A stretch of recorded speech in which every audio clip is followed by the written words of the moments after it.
Bonjour et bienvenue pour cette 69e édition de Un jour, un comics, l'émission qui vous parle tous les jours d'un comics différent, d'un comics en VO, d'un comics disponible sur originalcomics.fr. Alors, aujourd'hui, on va pas parler d'un titre, on va parler d'une équipe. On va parler des Inhumans. Je vous ai déjà présenté le numéro 1 de Inhumans.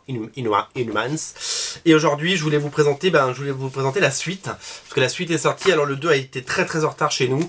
Et donc, si vous l'avez commandé, vous l'avez reçu très tard, quasiment en même temps que le 3. La série Uncanny Inhumans et son spin-off, sa deuxième série, c'est la série All Star Inhumans. Alors, on va faire les choses dans l'ordre. Il y a eu... alors, Marvel a vraiment décidé de pousser les Inhumans pour deux raisons. D'abord, parce qu'il y a un film qui sort en 2017, ou 2019, je sais plus, sur les Inhumans.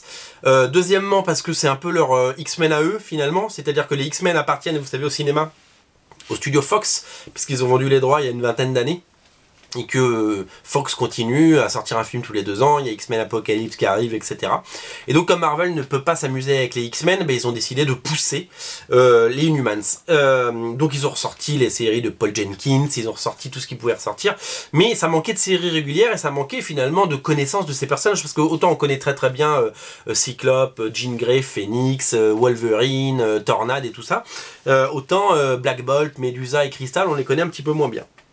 Alors ils ont lancé une première série qui s'appelait Inhuman, scénarisée par Charles Soule avec les dessins de Joey Madureira, puis Ryan Stegman et Pepe Larraz, qui a duré je crois 12 numéros, qui est sorti en kiosque chez Panini. Je pense qu'ils nous feront un beau relié avant la sortie du film, ça vous pouvez compter sur eux.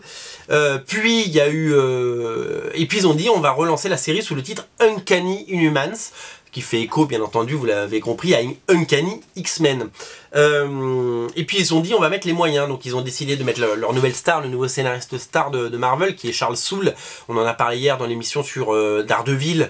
C'est vraiment un scénariste qui monte et qui a des choses à dire, moi que j'aime personnellement beaucoup. Donc Charles Soule avait fait la première série, et donc il fait la nouvelle série qui s'appelle, comme je vous l'ai dit, Uncanny Inhumans. Il y a eu un numéro 0 avant Secret Wars, qui était dessiné par Steve McNiven, qui était vraiment très chouette, où là pour le coup Black Bolt était de retour, parce que Black Bolt manquait un petit peu à la série d'avant. En fait, le vrai problème de la série Inhuman qui était sortie, donc qui est paru en kiosque chez Panini, c'est que même s'il y avait Medusa qui était au cœur du réacteur, il manquait les personnages que tout le monde connaît. Il manquait Black Bolt, enfin même s'il arrive au bout de quelques épisodes, il manquait Crystal, il manquait enfin voilà, c'est pas les personnages qu'on avait connus dans la série de Paul Jenkins ou à la grande époque de Jack Kirby et les 4 Fantastiques. Et donc parce qu'ils ont voulu introduire plein de nouveaux personnages, du coup c'était un peu confus, ces nouveaux personnages on les maîtrisait pas trop, etc. Et donc il y a eu ce numéro 0, et comme il y a eu Secret War, ils ont tout mis entre parenthèses, et ils ont lancé la série en octobre, comme toutes les séries du relaunch, avec donc ce premier numéro qui est sorti, et les numéros 2 et 3 qui sont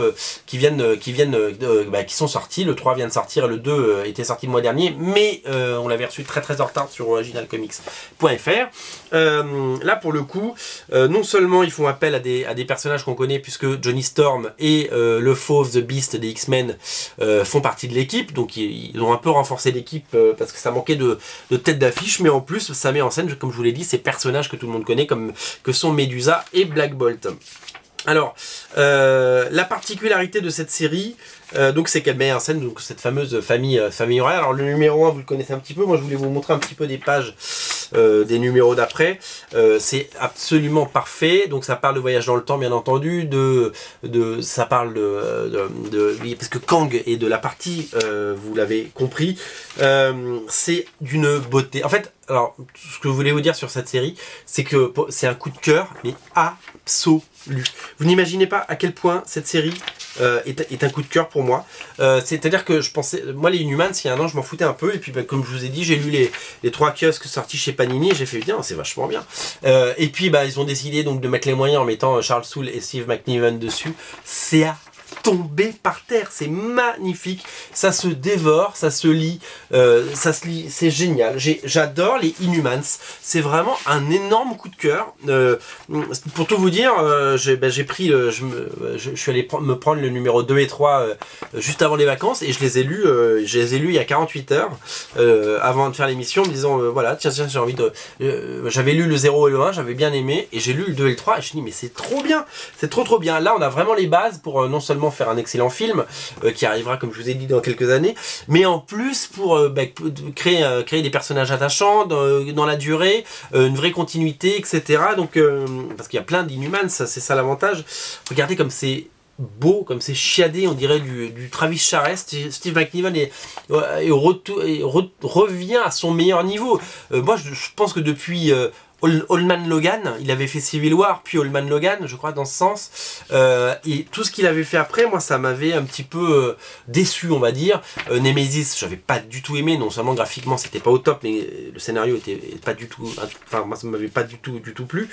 Je sais plus ce qu'il avait fait entre-temps. Il avait fait des épisodes de... il avait relancé Les Gardiens de la Galaxie. Si, c'était pas mal, Les Gardiens de la Galaxie. C'était pas mal du tout. Mais bon, il avait fait 3 numéros. Là, pour le moment, sur Inhuman, c'est très bien. Alors, je sais qu'il va pas rester hyper longtemps parce qu'il n'arrive pas à suivre et que c'est Brandon Peterson qui fera le fill-in, hein, mais il revient après, hein, vous inquiétez pas. Et voilà, donc j'ai un vrai coup de cœur pour la série, donc la série Le Vaisseau Amiral, la série Uncanny Inhuman, qui est absolument géniale. Et donc du coup, je me suis laissé tenter par l'autre série qui s'appelle All New Inhuman, toujours par Charles Soule, aidé par un autre scénariste qui s'appelle James Asmus, ils sont deux. Et au dessin, c'est Stefano Caselli qui a longtemps dessiné du Spider-Man, souvenez-vous. Alors je vais vous montrer un petit peu à quoi ça ressemble. Alors, je n'avais aucun avis sur cette série parce que d'abord, jusqu'il y a quelques jours, les Inhumans me passaient un petit peu au-dessus, comme on pourrait le dire. Mais si vous voulez... voilà, et puis je suis quand même tombé dedans parce que j'ai été vraiment séduit par Stefano Caselli. Moi, Stefano Caselli, c'est un dessinateur qui me passait un peu au-dessus. Je me disais, mais pourquoi il est un peu tout le temps là? On le voit un peu partout, sur Spider-Man et tout ça, mais il est pas fabuleux, quoi, ce mec. Eh ben, il est bon. Il est bon. Alors, je trouve que les couleurs sont un peu... c'est bizarre, les couleurs sont pas comme j'aimerais, mais voilà, c'est plutôt intéressant. Alors du coup, cette série, c'est la série sœur, c'est vraiment comme X-Men et Uncanny X-Men, quoi. À l'époque, ou maintenant All New X-Men et Uncanny X-Men, ou Extraordinary X-Men et All New X-Men, voilà. C'est la série sœur, c'est la série numéro 2. Alors elle est autant j'ai un coup de cœur pour l'autre, autant celle-là, j'ai moins un coup de cœur. Je la trouve très bien, elle est très solide, elle est très soignée. Mais, donc, il y a Crystal, ce personnage des mythiques des Inhumains. Mais les personnages qui sont utilisés sont un peu sont les All New Inhumans. C'est un peu les gens qu'on voyait dans la série Inhuman, la première qui est parue en kiosque chez Panini. Donc, moi, je suis un petit peu moins fan, si vous voulez, de ces personnages. La raison, c'est que, je vous l'avais déjà dit, moi ce que j'aime dans les comics, c'est que quand mon cœur bat pour les personnages. Quand je lis un truc des X-Men, je les connais depuis tellement longtemps que j'ai envie qu'il leur arrive des belles choses. Et quand ils souffrent, je souffre avec eux. Et quand on connaît pas les personnages, ou très peu, c'est moins facile de rentrer dans l'histoire. À côté de ça, l'histoire est absolument géniale. Enfin, elle est absolument géniale. L'histoire est très bien. Et puis, graphiquement, Stefano Caselli, waouh, top. Enfin voilà, donc du coup, c'était pour vous dire parce que, en fait, autant sur Original Comics, on a quelques clients sur les Inhumans et j'espère que cette vidéo vous donnera envie de prendre les premiers numéros puisque les premiers numéros sont disponibles. Autant cette série est passée complètement sous le radar. Donc, si vous voulez compléter vos lectures, je pense que le numéro 1 et le 2 qui sont déjà sortis dans mes mains, je pense que ça peut être un bon investissement. En tout cas, si vous voulez juste essayer la série mère, la série principale, elle est là, c'est Uncanny Inhumans 1, 2, 3. Les 3 sont disponibles. Il y a même plein de variantes pour le numéro 1, je les ai pas avec moi. Il y a plein de variantes pour le numéro 1, donc n'hésitez pas. Vous pouvez vous faire un petit plaisir. C'est un vrai grand bonheur. Voilà, ça fait longtemps que j'avais pas lu un aussi bon comics. Charles Soule confirme, super scénariste. Steve McNiven au top. Ouais, c'est du très bon, du très lourd. J'aime beaucoup et je trouve que j'aime bien ce que fait Marvel avec les Inhumans. C'est du travail soigné, du très bon comics. Voilà, le 3e numéro, c'est quasiment que de la bagarre et voilà. Quand on a besoin que notre cœur batte pour les héros, là pour le coup, ça marche à fond. Voilà, c'était la 69e émission. On se retrouve demain pour parler d'un nouveau comics. Bien entendu, tout ça est disponible sur originalcomics.fr. Rendez-vous sur ce magnifique site qui marche grâce à vous. Je vous aime. À très bientôt. On se retrouve très vite pour parler de plein d'autres choses. Salut. Ciao.